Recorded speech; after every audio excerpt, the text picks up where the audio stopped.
Apa yang akan kalian lakukan ketika kalian umur 20-25 dan dapat uang MM-an?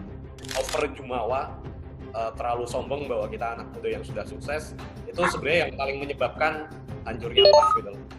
Halo, welcome back to my YouTube video di Mega Weekend with Danang. Nah, yeay! Spesial banget, ini kenapa ada laptop di depan aku, karena ini kita akan weekend bareng Mas Danang yang jauh di kota Jogja. Nah, siapa sih Mas Danang ini? Dia juga salah satu anak muda yang menurut aku gak pantang menyerah dan bisa menginspirasi teman-teman. Ya gak sih Mas Danang? Harus selalu menginspirasi ya, mudah-mudahan, tergantung cara orang menilai ya. Asik, tuh kan wise banget tuh apa-apa. Mas Danang apa kabar? Baik banget, Mek. Kondisi PSBB di Jogja tuh gimana sih, Mas? Oh iya, di mana-mana tetap harus pakai masker. Yang jelas protokol kesehatan tetap harus ini. Mas Ya. Danang sekarang kegiatannya apa, sibuk apa, Mas? Kalau aku kebetulan kalau kegiatan utama kebetulan aku masih di futsal, Mek. Masih di federasi futsal. Ya, tapi memang karena corona ini kan memang semuanya harus berhenti. Nah, akhirnya kemarin karena kita kebetulan ada temanku yang tadinya dia bergerak di bidang pariwisata. Nah, ternyata karena pariwisata juga terdampak juga masalah corona ini. Nah, akhirnya kita coba melihat sebuah peluang. Kita akhirnya memutuskan untuk membuat sebuah namanya Ruang Siar Guru. Oh iya, aku lihat tuh di update-nya tuh. Ya, nah. Ada ruang guru nggak sih? Hampir mirip seperti Ruang Guru, tapi kita memiliki segmentasi lebih tersegmentasi. Kemudian kita tampilannya nanti akan sedikit lebih berbeda sih dari Ruang Guru. Kalau Ruang Guru itu kan bimbel online yang dibawa kepada media gitu loh. Nah, kalau kami di Ruang Siar Guru hanya fokus kepada bagaimana kita menggandeng guru, bagaimana kita menggandeng siswa. Karena saat ini kan semua sekolah masih diharuskan untuk belajar dari rumah gitu, Mek. Nah, ini kesempatan kita untuk masuk di Ruang Siar Guru. Tapi banyak sih, nanti kalau dibedah, apa aja sih Ruang Siar Guru itu sangat-sangat banyak ini. Apa yang mau kita garap gitu loh. Kita ngelihat pernyataan Nadiem Makarim, kebetulan dia Menteri Pendidikan, kan sangat banyak pengen mengubah wajah pendidikan Indonesia. Bagaimana wajah pendidikan Indonesia ini berubah ke digital media. Dan bagaimana siswa lebih aktif kepada dunia digital. Karena 10-15 tahun dari sekarang kan, ya pasti pendidikan Indonesia akan menghasilkan ya orang-orang yang harus memang terjunnya ya ke dunia digital. Karena revolusi digital ini kan. Nah, itu akhirnya kita memutuskan bagaimana kita terjun di pasar yang jelas. Tujuannya ada sosial, ada bisnisnya juga pasti di Ruang Siar Guru itu. Tapi yang jelas kita pertama adalah kita menggandeng guru-guru SD ini kan termasuk guru-guru yang kalau secara pendidikan paling utama itu sebenarnya ada di tingkat dasar gitu loh.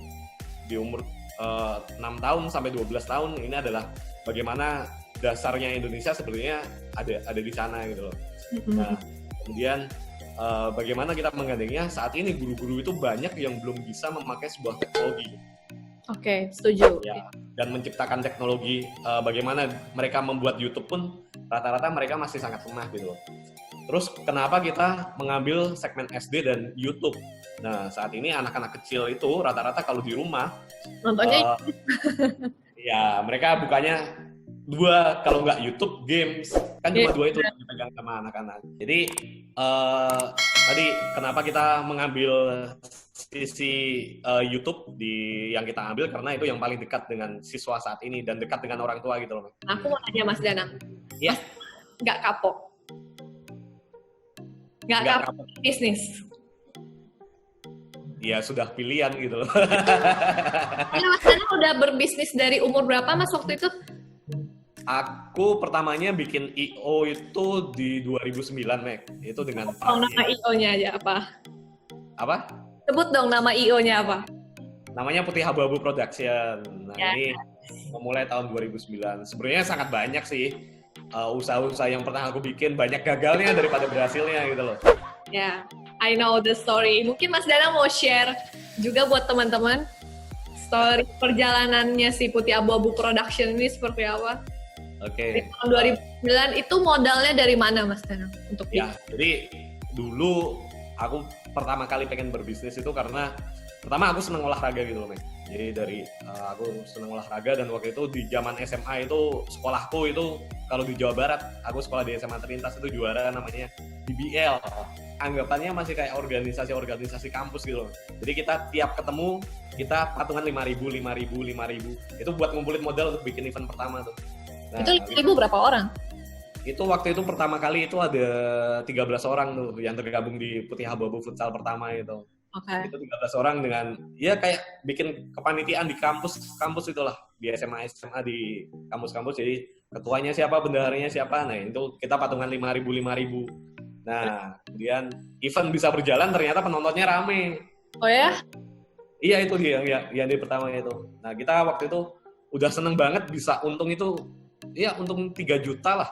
Di Jogja tahun segitu gede dong, 3 juta. Ya, lumayan lah. Lagi 13 orang. Iya, waktu itu nggak langsung kita bagi uangnya. Jadi kita waktu itu langsung lagi.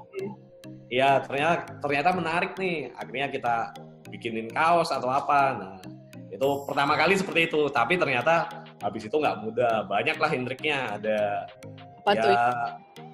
Ada yang percintaan di dalamnya, akhirnya ininya bubrah. Tetap ya. Dibawa kabur bendaharanya, ada juga. Dibawa kabur semuanya, benar-benar uangnya semua dibawa kabur.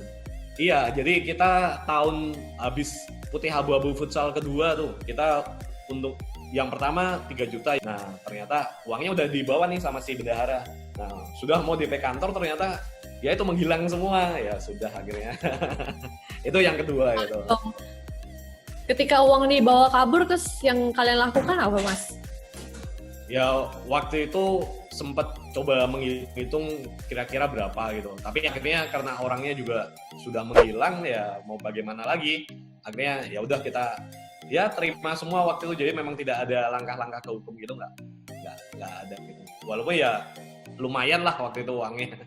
Terus aku kayak sempat dengar kalian sampai jual ijazah, jual motor, semuanya karena ada utang banyak-banyak kayak gitu. Oh iya. Waktu itu ingat gak ada ijazah tuh berapa, Mas, harganya? Sekitar 2.800.000 itu, Mek. 2 tahun setelah lulus itu. Hal apa yang kamu simpan dalam diri kamu gitu? Kalau aku kayaknya udah nyerah, hilang gitu. Sebenarnya di tahun-tahun itu sebenarnya berat sih, tapi lebih berat sebenarnya di 2017-2018 ketika PAF itu hancur. Itu lebih berat di sana. Tahan. Berarti setelah jatuh bangun, akhirnya tahun 2012 ke atas PAF berjaya. Puff, omset berapa, Mas Dan? Yang jelas 1 tahun di atas 3,5 M itu rata-rata, Mas. Karena kita mainnya kan nggak kita kan mainnya nggak cuma event antar SMA aja waktu itu, Mek. Jadi kita ngambilin juga event-event misalnya ada Hydrokoko, ada Indosat, ada event-event lain yang berhubungan dengan futsal. Waktu itu ya kita ambil gitu loh. Nah, itu kita dapat omset yang lumayan dari sana sih. Dan waktu itu di masa-masa itu juga aku inget banget si panitia GOR itu bilang penonton kita bahkan lebih banyak daripada yang sebelah sana, ya kan? Oh iya, pasti. Happening. Iya. Sampai kayak tumpah-tumpah penontonnya sampai keluar nggak bisa masuk gitu dalam 1 minggu lagi ya. Maksudnya mereka tuh euforia di sana tuh kenceng banget buat event itu. Terakhir kita di 2015 itu jumlah penonton itu sampai total kita dari 14 hari penyelenggaraan itu ada 121.000 itu, Mek, jumlah tiket yang kejual itu di 2015 itu. Apa yang bikin PAF ini hancur lagi di tahun 2018 ya? Di pertengahan 2016 sih mulai oleng itu. Mulai oleng lagi. Apa yang bikin oleng lagi, Mas? Ya ini pelajaran yang baru.